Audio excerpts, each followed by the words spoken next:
Good morning friends.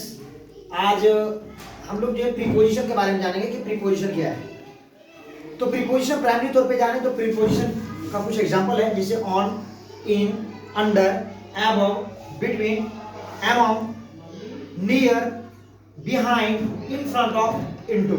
ये हमारे preposition है। प्राथमिक तौर पर इतना ही काफी है, और भी प्रीपोजिशंस काफी होते हैं। तो आज हम इसका उपयोग जानेंगे एक्टिविटी के माध्यम से कि कैसे प्रीपोजिशन को हम समझें और इस प्रीपोजिशन का इस्तेमाल कैसे होगा, कहाँ पे इन का प्रयोग, कहाँ पे ऑन का प्रयोग, कहाँ पे अंडर का प्रयोग होगा। अक्सर ये बहुत ज़्यादा कंफ्यूजन होता है। तो आइए मैं इसको जो है एक छोटे से वीडियो के माध्यम से आपको जो दिखाने का प्रयास करता हूँ। तो पहला एग्जाम्पल है आपका ऑन। पहला एग्जाम्पल आपका ऑन। जैसे मान लीजिए ये आपका एक टेबल है और ये टेबल पर जो है कोई वस्तु रखी हुई है। तो ये वस्तु जो है टेबल के ऊपर है ना। जब कोई वस्तु किसी के ऊपर होता है तो हम ऑन कहते हैं। क्या कहते हैं? ऑन। तो क्या कह सकते हैं इसको? This box is on the table. This box is on the table. क्योंकि ये इसके संपर्क में है। ऑन का क्लियर हो गया। जब कोई वस्तु किसी के ऊपर हो तो ऑन का प्रयोग करते हैं। जैसे ये बैग इस टेबल के ऊपर है तो हम कहेंगे this bag is on the table. This bag is on the table. On clear हो गया। चलिए अब मैं बात करता हूँ इन। मैं किसकी बात करूंगा? इन की बात करूंगा। ऑन आपका क्लियर होगा। मैं इन पे चल रहा हूँ। इन का मतलब होता है में। इन का मतलब क्या होता है? में या अंदर या अंदर। जैसे एग्जांपल के तौर पे जो है ये बैग है और इस बैग में या इस बैग के अंदर मार्कर है। इस बैग के अंदर में ना, अंदर में मार्कर है, इसलिए बोलेंगे the marker is in the bag. The marker is in the bag. क्योंकि में है कि अंदर है ना। तो इन का प्रयोग कहाँ होगा? जब कोई वस्तु किसी के अंदर हो। जब कोई वस्तु किसी के अंदर हो। मार्कर आपका बैग के अंदर है, किताबें आपके बैग के अंदर है, इसलिए इसको हम लोग यहाँ पे डालेंगे इन। क्या बोलेंगे? इन। अब मैं बात करता हूँ अंडर। क्या बात करें? अंडर। अंडर का मतलब होता है नीचे। अंडर का मतलब क्या होता है? नीचे।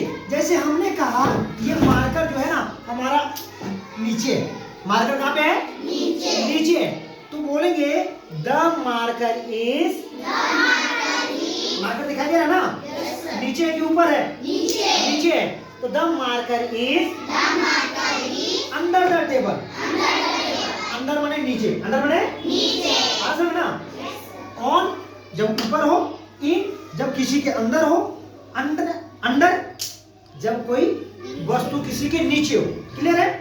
चलिए अब मैं बात करता हूँ एबव। क्या बात करूँ? एबव। अब देखिए ऑन का मतलब भी होता है ऊपर और एबव का मतलब भी होता है ऊपर। लेकिन दोनों ऊपर में क्या अंतर है? अब बताइए। यहाँ पे मार्कर जो है वो मेरा टेबल के ऊपर है, लेकिन यहाँ पे जो पंखा है वो जो पंखा जो है वो हमारे सिर के ऊपर है। यहाँ पे तो ये टच किया हुआ है, लेकिन क्या वो पंखा हमारे सिर पर टच किया हुआ है क्या? वो हमारे माथे के ऊपर है, विदाउट टचिंग।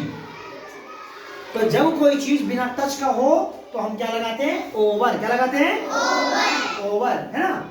जैसे पुल बनता है ना, तो जब पुल बनता है तो नदी के ऊपर पानी को टच करता है क्या? नहीं करता है। तो over the river. Over the river. Over समझ आ गया। अब चलिए बिटवीन की बात कर लेते हैं। बिटवीन का मतलब क्या होता है ये समझिएगा। ये दो वस्तुएं हैं, ये दो वस्तुएं, एक टेबल है और एक बैग है, और ये हमारे हाथ में क्या है? क्या है ये? मार्कर। अब हमने मार्कर को यहाँ रख दिया।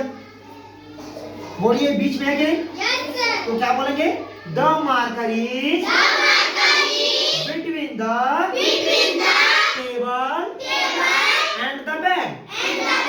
मतलब वो मार्कर जो है टेबल और बैग के बीच में है। बैग के बीच में। कहने का मतलब जब कोई दो वस्तु होती है और उसके बीच में कोई तीसरा ऑब्जेक्ट हो तो हम लोग कहते हैं बिटवीन। क्या कहते हैं?